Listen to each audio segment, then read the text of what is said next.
Good morning, good afternoon, and good evening to wherever you are in the world. My name is Mr. Jason, and today I have a read aloud for you.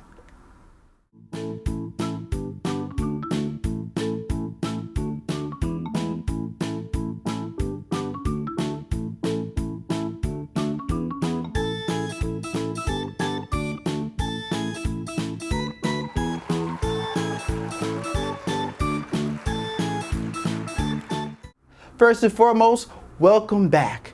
If you haven't seen our last story, we've been away for a while, but I'm happy to be back and I'm glad that you're here with me. Springtime is upon us, and you probably can tell by the changes in the weather. Around this time, the weather gets a little weird, which goes with our story today. Cloudy with a Chance of Meatballs, written by Judy Barrett, illustrated by Ron Barrett. Now, if you're big at using your imagination, this is the story for you. If this story title sounds a little familiar, that's because they made this story into a movie. Now, the movie and the story, they have some similarities, but they're really different from each other. It starts off in the morning at breakfast and it rolls into the evening when Grandpa tells his grandchildren a story that may or may not be true, but it's a lot of fun for them anyway. What if orange juice fell from the sky instead of rain? What if mashed potatoes came flurrying down instead of snow? What if a tornado was made of tomato sauce? Well, those things are highly unlikely where we live, but in the town of Chewandswallow, any of these things are possible. So, join me as we read Cloudy with a Chance of Meatballs by Judy Barrett and illustrated by Ron Barrett, and read aloud to Mr. Jason. Cloudy with a Chance of Meatballs, written by Judy Barrett and drawn by Ron Barrett. We were all sitting around the big kitchen table. It was Saturday morning, pancake morning. Mom was squeezing oranges for juice.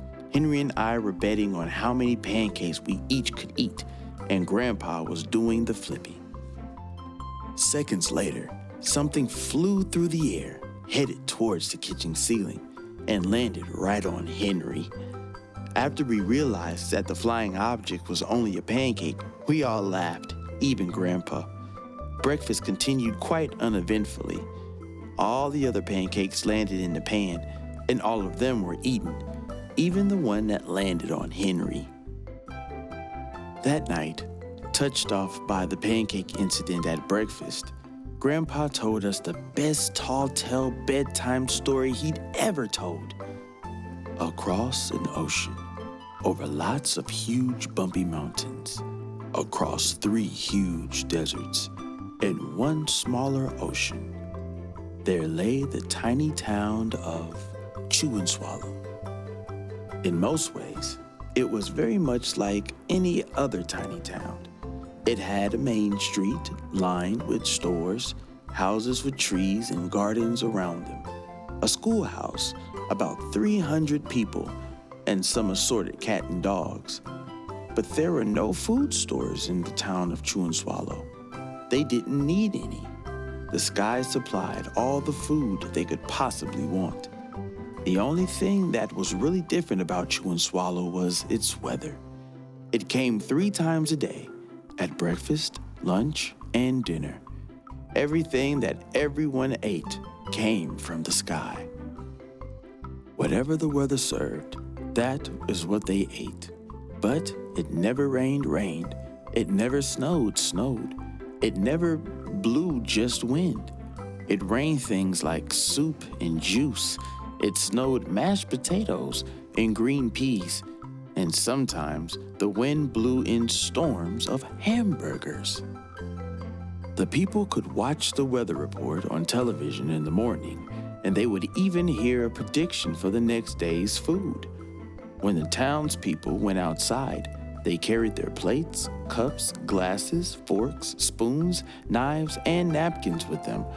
That way, they would always be prepared for any kind of weather. If there were leftovers, and there usually were, the people would take them home and put them in their refrigerators in case they got hungry between meals. The menu varied. By the time they woke up in the morning, breakfast was coming down.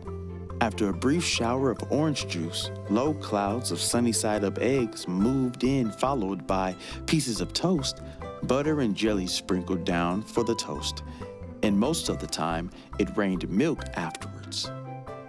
For lunch one day, frankfurters already in the rolls blew in from the northwest at about 5 miles an hour. There were mustard clouds nearby. Then the wind shifted to the east and brought in baked beans. A drizzle of soda finished off the meal. Dinner one night consisted of lamb chops becoming heavy at times, with occasional ketchup. Periods of peas and baked potatoes were followed by a gradual clearing, with a wonderful jello setting in the west. The sanitation department of Chewandswallow was a rather unusual job for a sanitation department. It had to remove the food that fell on the houses and sidewalks and lawns. The workers cleaned things up after every meal and fed the dogs and cats. Then they emptied some of it into the surrounding oceans for the fish and the turtles and the whales to eat. The rest of the food was put back into the earth so that the soil would be richer for the people's flower gardens. Life for the townspeople was delicious until the weather took a turn for the worse. One day, there was nothing but gorgonzola cheese all day long. The next day, there was only broccoli, all overcooked. And the next day, there were Brussels sprouts and peanut butter with mayonnaise. Another day, there was a pea soup fog. No one could see where they were going, and they could barely find the rest of the meal that got stuck in the fog. The food was getting larger and larger, and so were the portions. The people were getting frightened. Violent storms blew up frequently. Awful things were happening. One Tuesday, there was a hurricane of bread and rolls all day long and into the night. There were soft rolls and hard rolls, some with seeds and some without. There were white bread and rye and whole wheat toast. Most of it was larger than they had ever seen bread and rolls before. It was a terrible day. Everyone had to stay indoors. Roofs were damaged, and the sanitation department was beside itself. The mess took the workers 4 days to clean up, and the sea was full of floating rolls. To help out, the people piled up as much bread as they could in their backyards. The birds picked at it a bit, but it just stayed there and got staler and staler. There was a storm of pancakes one morning, and a downpour of maple syrup that nearly flooded the town. A huge pancake covered the school. No one can get it off because of its weight, so they had to close the school. Lunch one day brought 15-inch drifts of cream cheese and jelly sandwiches.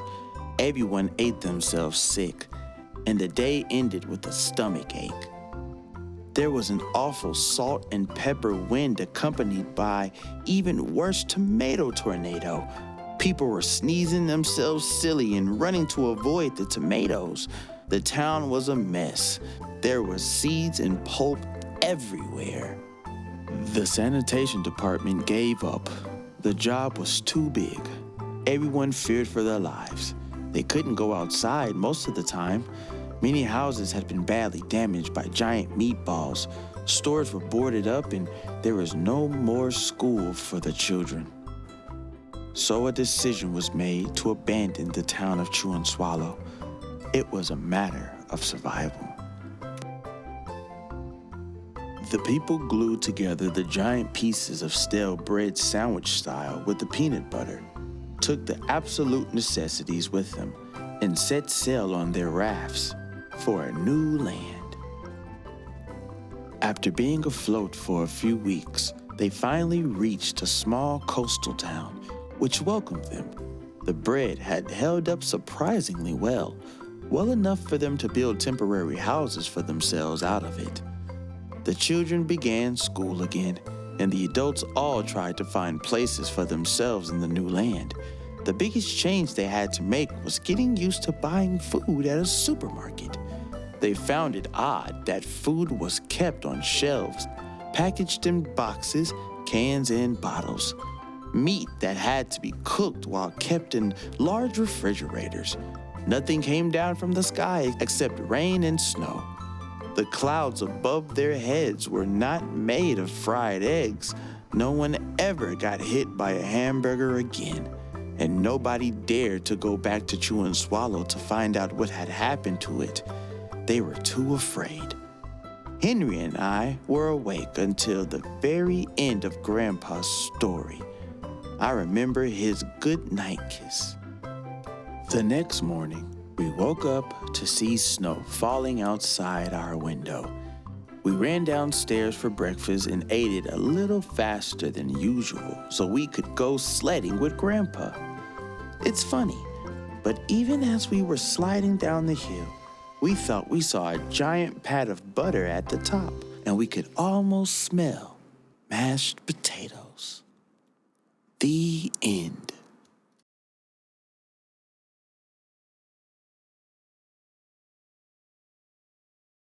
Wasn't that a messy story? If you could make a wish and have any kind of food fall from the sky, what would it be? That sounds delicious. Mine would probably be lasagna. Hands down. For an extension for this story, I want you to go back through the book and I want you to find a food that you don't normally eat. And I want you and your family to prepare it for dinner, lunch, or breakfast, and I want you to try it. Even if you said in the past you didn't like it, try it again. Your taste buds might have changed a little bit since you're such a big boy or a big girl now.